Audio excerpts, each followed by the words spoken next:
ನಮಸ್ಕಾರ ಸ್ನೇಹಿತರೆ, ಹೇಗಿದ್ದೀರಿ ನೀವೆಲ್ಲ? ನಿನ್ನೆಸ್ ಫ್ಯಾಮಿಲಿಗೆ ಸ್ವಾಗತ. ನಮ್ಮ ಮರದಲ್ಲೆಲ್ಲ ಹಲಸಿನಕಾಯಿ ಇಷ್ಟೋ ಆಗಿದೆ, ಆದರೆ ಅದು ಬೆಳೆಯಲಿಲ್ಲ, ಲೇಟಾಗಿ ಆದ ಕಾರಣ ನಾನು ತಾಯಿ ಮನೆಗೆ ಹೋಗಿ ಅಲ್ಲಿಂದ ಹಲಸಿನಕಾಯಿಯನ್ನು ಕೊಯ್ದುಕೊಂಡು ಬರ್ತಾ ಇದ್ದೇನೆ. ಅಮ್ಮನ ಮನೆಗೆ ಹೋಗಿ 2 ಹಲಸಿನಕಾಯಿಯನ್ನು, ದೊಡ್ಡದಾದ ಹಲಸಿನಕಾಯಿಯನ್ನು ತೊಗೊಂಡು ಬಂದಿದ್ದೇನೆ ಹಪ್ಪಳ ಮಾಡಲಿಕ್ಕೋಸ್ಕರ. ಅದು ಕೂಡ ಚೆನ್ನಾಗಿ ಬೆಳೆದಿದೆ. ಮೊದಲ ದಿವಸ 2 ಹಲಸಿನಕಾಯಿ ಅರ್ಧ ತುಂಡನ್ನು ತೆಗೆದು ನಾವು ಹಪ್ಪಳವನ್ನು ಮಾಡಿದೆವು. ಒಂದು 84 ಹಪ್ಪಳ ಆಗಿದೆ. ಉಳಿದದ್ದು ಮರು ದಿವಸ ಮಾಡಲಿಕ್ಕೆ ಅಂತೇಳಿ ಇಟ್ಟದ್ದು. ಅದು ಚೆನ್ನಾಗಿ ಹಣ್ಣಾಗಿದೆ. ಅದರಿಂದ ಏನಾದರೂ ತಿಂಡಿ ಮಾಡಬೇಕು ಅಂತ ಇದ್ದೇವೆ. ಚಿಕ್ಕಂದಿನಲ್ಲೆಲ್ಲ ಮನೆ ಮಂದೆಲ್ಲ ಸೇರಿ ಒಟ್ಟಿಗೆ ಸೇರಿ ಹಲಸಿನ ಹಪ್ಪಳವನ್ನು ಮಾಡ್ತಿದ್ದೆವು. ಅದರಿಂದಲೇ ಸ್ವಲ್ಪ ಪಲ್ಯವನ್ನು ಕೂಡ ಮಾಡ್ತಿದ್ದೆವು. ಮನೆಯಲ್ಲಿ ತುಂಬ ಜನರು ಕೂಡ ಇರ್ತಿದ್ರು. ಹಲಸಿನ ಬೀಜವನ್ನು ಅದಕ್ಕೆ ಉಪ್ಪು ಹಾಕಿ ಬೇಯಿಸಿ ಒಣಗಿಸಿ ಅದನ್ನು ಮಳೆಗಾಲಕ್ಕೆ ಶೇಖರಣೆ ಮಾಡಿ ಇಡ್ತಿದ್ದೆವು. ಸಾಂತಣಿ ಮಾಡಿದರೆ ತುಂಬ ಖುಷಿ ಎಲ್ಲರಿಗೂ. ಹಾಗೆ ಗೆಣಸನ್ನು ಕೂಡ ಒಣಗಿಸಿ ಬಾಳಗನ್ನು ಮಾಡ್ತಿದ್ದೆವು. ಮೊದಲಂತ ಯಾವ ತಿಂಡಿ ಮಾಡಿಟ್ಟರು ಕೂಡ ಎಲ್ಲ ಖಾಲಿ ಆಗ್ತದೆ. ಅಂದರೆ ತುಂಬ ಜನರು ಒಟ್ಟಿಗೆ ಕೂತು ಯಾವ ಆಹಾರವನ್ನು ಸೇವಿಸಿದ್ರು ಕೂಡ ತುಂಬ ಖುಷಿ ಆಗ್ತಿತ್ತು.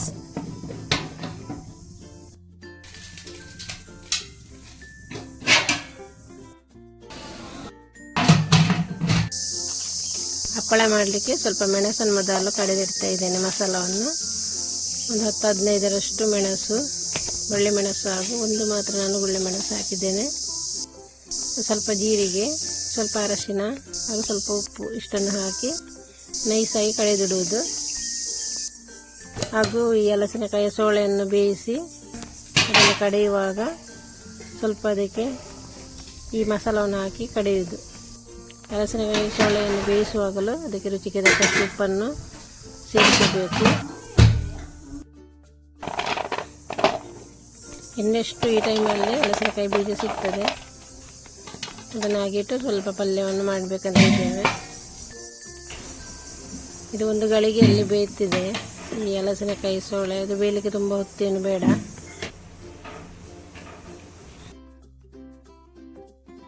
ಮೇಲಿಂದ ಮೇಲೆ 2-3 ಸಲ ನಾನು ಅದನ್ನು ಬೇಯಿಸಿದೆ. ಈ ಗ್ರೈಂಡರಲ್ಲಿ ಮಾತ್ರ ಸ್ವಲ್ಪವೇ ಕಡೆಯಬೇಕಷ್ಟೇ. ಮೊದಲೆಲ್ಲ ಕಗ್ಗಲಿನಲ್ಲೇ ಕಡೆದಿದ್ದೆವು. ನಂತರ ದೊಡ್ಡ ಗ್ರೈಂಡರ್ ಇತ್ತು. ಆ ಗ್ರೈಂಡರಲ್ಲಿ ಬೇಗನೆ ಆಗ್ತಿತ್ತು, ತುಂಬ ಕಡಿಯಲಿಕ್ಕೆ ಆಗ್ತದೆ. ಇದರಲ್ಲಿ ಸ್ವಲ್ಪವೇ ಆಗಬೇಕಷ್ಟೇ, ಇಲ್ಲದಿದ್ದರೆ ಜಾಮ್ ಆಗ್ತದೆ. ಇದರಲ್ಲಿ ಕೂಡ ಬೇಗನೆ ನೈಸ್ ಆಗ್ತದೆ. ಈ ಹಲಸಿನ ಸೋಳೆ ಅದನ್ನು ಗ್ರೈಂಡ್ ಮಾಡುವಾಗಲೇ ಅದಕ್ಕೆ ಒಂದು ಅರ್ಧ ಚಮಚದಷ್ಟು ಈ ಮಸಾಲವನ್ನು ಹಾಕೋದು. ಹಪ್ಪಳಕ್ಕೆ ಕೂಡ ಸ್ವಲ್ಪ ಉಪ್ಪು ಖಾರ ಬೇಕು. ಈ ಹಪ್ಪಳ ತುಂಬ ರುಚಿಯಾಗಿರ್ತದೆ.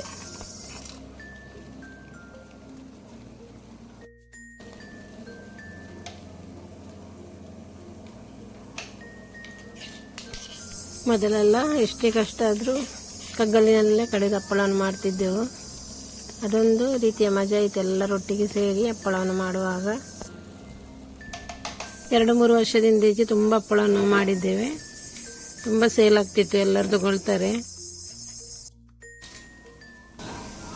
ಟೌನಲ್ಲಿ ಕೊಂಡೋದ್ರೆ ನಮ್ಮ ಹಪ್ಪಳಕ್ಕೆ ಒಳ್ಳೆ ಗಿರಾಕಿ ಕೂಡ ಇದೆ. ಈ ಸಲ ನಾವು ಮಾಡುವುದಿಲ್ಲ, ಜಾಸ್ತಿ ಮಾಡಲಿಕ್ಕೆ ಟೈಮು ಇಲ್ಲ. ಕಡೆಯುವಾಗ ಸ್ವಲ್ಪ ಜೀರಿಗೆಯನ್ನು ನಾವು ಸೇರಿಸ್ತೇವೆ. ಕೊನೆಗೆ ಅದು ಸೇರಿಸಿದ್ರು ಒಳ್ಳೆಯದು. ಹಪ್ಪಳವನ್ನು ಮಾಡಿದ ನಂತರ ಕೂಡ ಅದರಲ್ಲಿ ಅಲ್ಲಿ ಜೀರಿಗೆ ಕಂಡು ಬಂದರೆ ತುಂಬ ಚೆಂದ ಕಾಣ್ತದೆ ನೋಡುವಾಗ. ಮಸಾಲಕ್ಕೆ ಕೂಡ ಜೀರಿಗೆಯನ್ನು ಹಾಕಿದ್ದೇವೆ.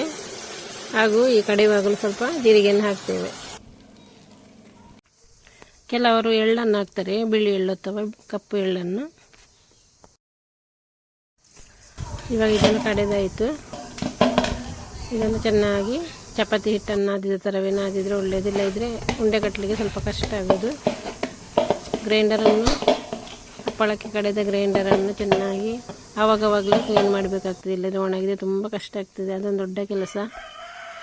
ನಾವು ಉಂಡೆ ಕಟ್ಟಿ ಮತ್ತು ಟೆರೆಸ್ ಮೇಲೆ ಕೊಂಡೋಗಿ ಅಲ್ಲೇ ಹಪ್ಪಳವನ್ನು ಮಾಡಿದೆವು. ಅಲ್ಲೇ ಬೇಗ ಒಣಗುವುದು. ಒಳ್ಳೆ ಬಿಸಿಲು ಕೂಡ ಬೀಳುವುದಲ್ಲಿ. ಈ ಕೆಳಗೆ ಎಲ್ಲ ಕಡೆ ನೆರಳು.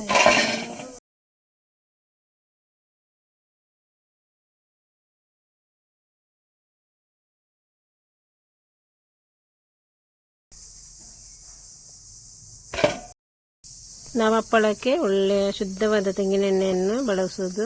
ನಮಗಿಲ್ಲಿ ಹತ್ತಿರದಲ್ಲೇ ಮಿಲ್ಲಿದಲ್ಲಿ ಒಳ್ಳೆ ಕ್ಲೀನಾದ ಎಣ್ಣೆ ಸಿಗೋದು, ಆದ ಕಾರಣ ನಾವು ಆ ಎಣ್ಣೆಯನ್ನು ಉಪಯೋಗಿಸ್ತೇವೆ. ಅಲ್ಲಿ ಯಾವ ರೀತಿಯ ಕಲಬೆರಕೆ ಇಲ್ಲ, ಶುದ್ಧವಾದ ತೆಂಗಿನ ಎಣ್ಣೆ ಸಿಗ್ತದೆ ನಮಗೆ ಮಿಲ್ಲಲ್ಲಿ. ಇಷ್ಟರವರೆಗೆ ನಾವು ಕುಳಿತುಕೊಳ್ಳುವ ಮನೆಯಲ್ಲೇ ಹಪ್ಪಳವನ್ನು ಮಾಡ್ತಿದ್ದೆವು. ಈ ಸಲ ಹಪ್ಪಳದ ಮನೆಯಲ್ಲೇ ಹಪ್ಪಳವನ್ನು ಮಾಡ್ತಿದ್ದೇವೆ.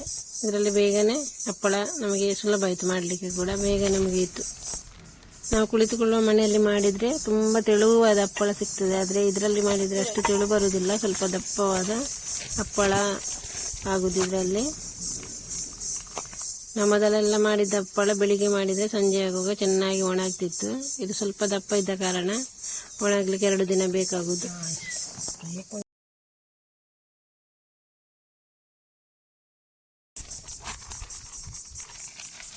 ಈಗ ಬಿಸಿಲು ತುಂಬ ಖಾರ ಇದೆ, ಬಿಸಿಲಿಗೆ ಹೋಗಬಾರ್ದು ಅಂತಲೇ ಹೇಳ್ತಾರೆ. ನಮ್ಮ ಟೆರೆಸ್ ಮೇಲೆ ಅಲ್ಲಲ್ಲಿ ಮರ ಇದೆ, ಮರದ ನೆರಳಲ್ಲಿ ಕೂತು ನಾವು ಹಪ್ಪಳವನ್ನು ಮಾಡಿ ಬಿಸಿಲಿಗೆ ಒಣಗಿಸಿದ್ದೇವೆ. ಈ ಸೆಕೆಗೆ ಹಲಸಿನಕಾಯಿಯ ಬೀಜದ ಜ್ಯೂಸನ್ನು ಮಾಡಿದರೆ ತುಂಬ ರುಚಿಯಾಗ್ತದೆ, ಆರೋಗ್ಯಕ್ಕೆ ಕೂಡ ತುಂಬ ಒಳ್ಳೆಯದು.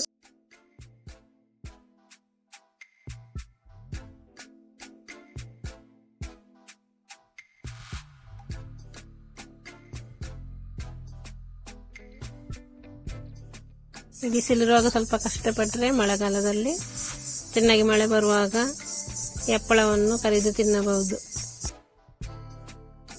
ಅಥವಾ ನೆಂಟರೆಲ್ಲ ಬರುವಾಗ ಇಂಥ ಹಪ್ಪಳವನ್ನೆಲ್ಲ ಮಾಡಿಕೊಟ್ರೆ ಅವರಿಗೆ ಕೂಡ ತುಂಬ ಖುಷಿಯಾಗೋದು.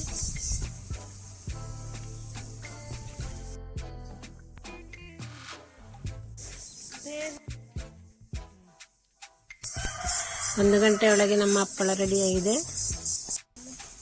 ಬೆಳಿಗ್ಗೆ ನಾನು ಸ್ವಲ್ಪ ಸಂಡಿಗೆಯನ್ನು ಮಾಡಿಟ್ಟಿದ್ದೇನೆ ಒಣಗಲಿಕ್ಕೆ, ಅದು ಕೂಡ ಒಣಗ್ತಾ ಉಂಟು. ಇದು ಮರು ದಿವಸ ನಾನು ಇವತ್ತು ಹಪ್ಪಳ ಮಾಡಲಿಕ್ಕೆ ಅಂತೇಳಿ ಹಲಸಿನನ್ನು ಕಟ್ ಮಾಡಬಹುದು. ಚೆನ್ನಾಗಿ ಹಣ್ಣಾಗಿದೆ, ಇದು ಹಪ್ಪಳ ಮಾಡಲಿಕ್ಕೆ ಆಗಲಿಕ್ಕಿಲ್ಲ, ಆದ ಕಾರಣ ಇದರಿಂದ ನಾನು ಏನಾದರೂ ತಿಂಡಿ ಮಾಡಬೇಕಂತ ಇದ್ದೇನೆ. ಹಲಸಿನ ಗಟ್ಟಿ ಅಥವಾ ಗಾರಿಗೆ ಹಪ್ಪಳ ಚೆನ್ನಾಗಿ ಒಣಗ್ತಾ ಉಂಟು. ಇದು 2ನೇ ದಿವಸ ನಾನು ಒಣಗಲಿಕ್ಕೆ ಹಾಕಿದ್ದೇನೆ.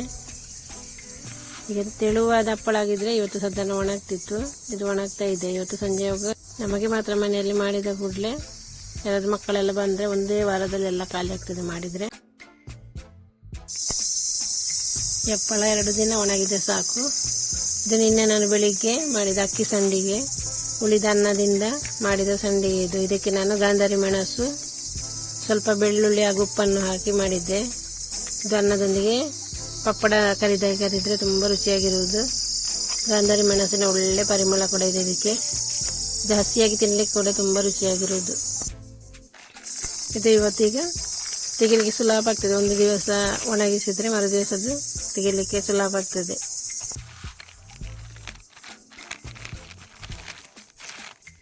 ಈಗ ಮಕ್ಕಳಿಗೆ ರಜೆ ಇದೆ, ಒಳ್ಳೆ ಬಿಸಿಲು ಕೂಡ ಇದೆ. ಇಂಥ ತಿಂಡಿಗಳನ್ನು ನೀವು ಕೂಡ ಟ್ರೈ ಮಾಡಿ ನೋಡಿ.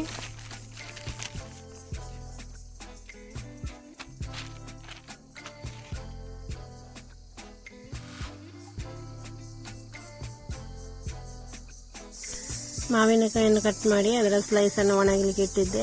ಇದು ಚೆನ್ನಾಗಿ ಒಣಗಿದೆ. ಇದನ್ನು ಆಮ್ಚೂರು ಮಾಡಲಿಕ್ಕೆ ಆಗ್ತದೆ, ನಾನು ಮಾಡಿ ಇಟ್ಟಿದ್ದೇನೆ. ಅದರ ನಂತರ ಕಟ್ ಮಾಡಿದ ಮಾವಿನ ಸ್ಲೈಸ್. ನೋಡಿದ್ರಲ್ಲ ಸ್ನೇಹಿತರೆ, ನಾವು ಹಪ್ಪಳವನ್ನು ಮಾಡುವ ರೀತಿಯನ್ನು. ನಿಮಗೆ ನಮ್ಮ ಈ ಸಿಂಪಲ್ ಆದ ವಿಡಿಯೋ ಇಷ್ಟವಾದೊಂದು ಲೈಕ್ ಕೊಡಿ, ಶೇರ್ ಮಾಡಿ, ಸಬ್ಸ್ಕ್ರೈಬ್ ಮಾಡಿ. ಇನ್ನು ಮುಂದಿನ ವಿಡಿಯೋದಲ್ಲಿ ಸಿಗುವವರೆಗೂ ಬಾಯ್.